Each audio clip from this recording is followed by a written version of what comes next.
Hi guys, welcome back to another episode of That Scene. I didn't realize how much you guys had missed this series, so I wanted to put this one in here quickly before I start my 12 days of Christmas, but don't worry, it's a doozy, so buckle up because it's gonna get real.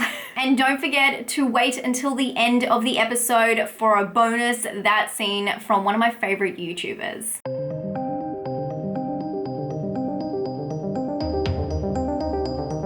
Snap, crackle, pop. I'm not talking about your favorite cereal.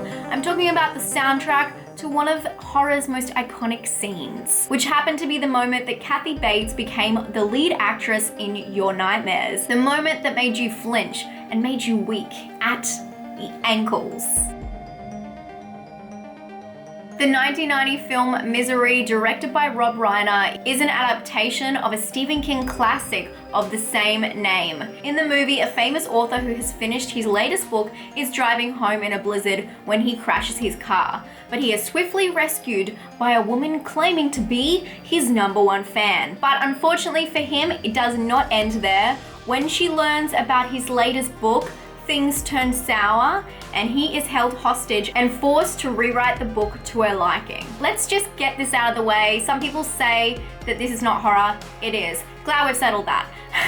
As mentioned, the lead Annie is played by Kathy Bates, who took home the Academy Award in 1991 for Best Actress for the role, winning over Julia Roberts for Pretty Woman and Meryl Streep from Postcards to the Edge. Bates was the first woman to win an Oscar for Best Actress in a horror or thriller, which is well deserved for many reasons and ended up being a big payoff for Bates, who found this role very emotional, but we'll get to that. The lead-in knowledge for this scene is a little bit tricky because it does take place so far into the film, but what is important is that you know that the insanity and the abuse has well set in by this point. Paul, played by James Caan, has been plotting his escape and unsuccessfully doing so. In his adventures, he has managed to move a ceramic penguin and also hide a knife, a big knife, underneath his bed. Before this scene takes place, there is a quick scene where it is a dark, stormy night and Annie enters the room while Paul is sleeping and injects him with something and then leaves. Cut. We see a serene shot of snowfall across the mountains as the sun rises, but there are still clouds threatening the horizon. Paul's face shows his current state as he wakes, drugged up from Annie's injection from the night before. The TV can be heard in the background as Paul drifts into and out of consciousness. He is smiling, even laughing a little. "Paul," says Annie, "I know you've been out." She says this as she starts tightening his straps.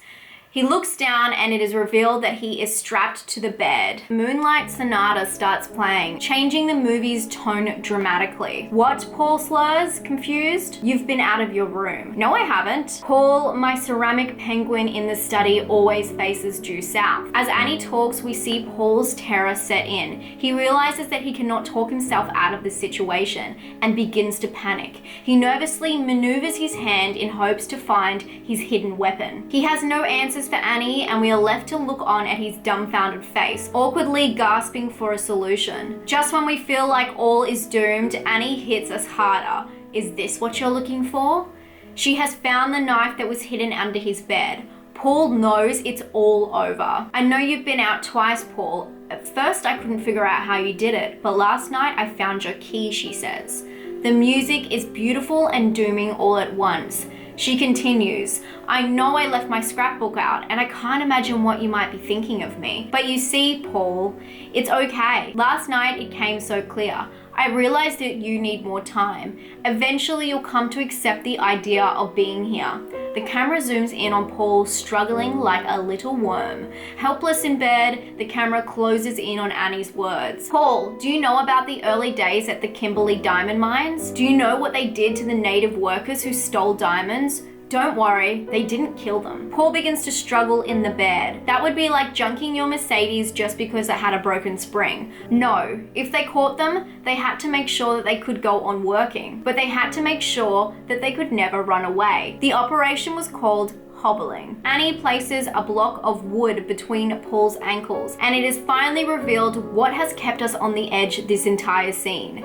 This is Paul's fate. Paul begins to plead, but Annie shows with one glimpse that Paul has no power here. She holds up a sledgehammer. "Shh, darling, trust me," Annie says. "God's sake, it's for the best." He screams, "Annie, please," as she hoists back the hammer. You can see the moment it hits and the foot change direction swiftly. Paul screams in agony. "Almost done, just one more," Annie says, calmly moving towards the other foot. She repeats the action. The music hits its peak. The camera slides right up to Annie's mouth as she polarizes the audience with the line, "God, I love you." Paul is left flailing. Cut to black. In my opinion, this scene was so impactful because Paul never had a chance. From the moving penguin to finding the bobby pin to the knife to being strapped to the bed, his fate was sealed when he opened his eyes. The reason we squirm so hard in this film is because he does. We're awkwardly with him in that moment and knowing that we are completely helpless just like him. We know from the start that nothing good can come from this situation, and when the music starts playing, we are left on the edge of our seats to learn what his fate really is. And then we are lucky enough to watch the painful punishment be carried out. And again, completely helpless, just like Paul. It's important here to mention that people who read the book before seeing the movie were expecting a greater fate for Paul. In the book, things happen a little bit different in this scene. Annie actually cuts off Paul's leg and cauterizes the wound with a propane torch. Which leads us to some pretty interesting facts behind the scene.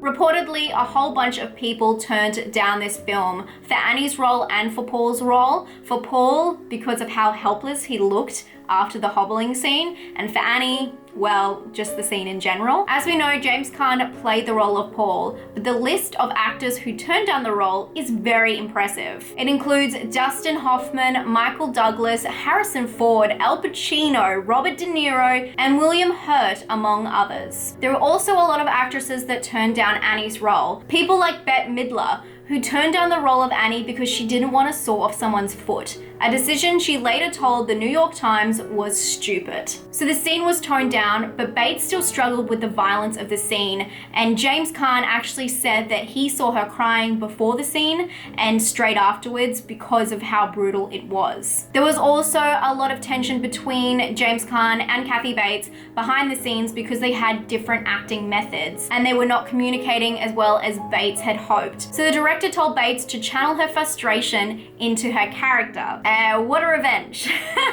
I would like to thank Jimmy Caan and apologize publicly for the ankles.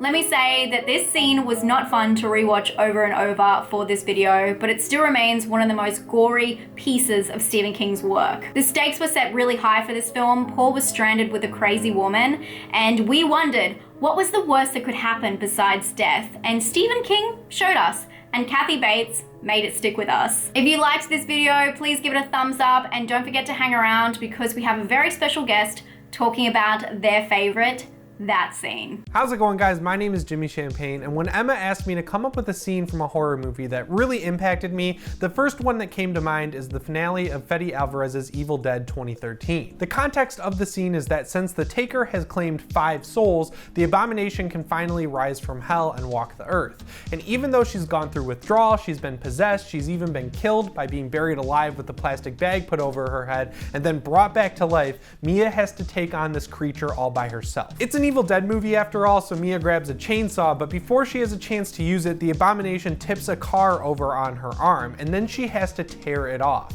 The prosthetic work on display is absolutely incredible, and it's so visceral that even when put against it literally raining blood and her red dress, it stands out all on its own and is totally disgusting in all the right ways. Mia picks up the chainsaw, and in a perfect wide shot, she's able to cut the abomination in half vertically, and it looks incredible. It's absolutely amazing prosthetic prosthetic work, and then the abomination is pulled back into hell, the rain stops and the night is over. Everything is calm and Mia is able to finally walk away. Well, she's down one arm, an entire group of friends, her brother, and of course she has the whole withdrawal thing to work out, but she's a better, stronger person at the end of the movie, so I feel like withdrawal will be a walk in the park considering everything she went through. Evil Dead came out when I was a freshman in college, and at that point I had given up hope on modern movies holding a candle to what we had seen in the golden age of horror. That is until something possessed me to go check out this movie at the local, crappy, family-owned Michigan movie theater, which in hindsight was the perfect place to see this movie because it took place in Michigan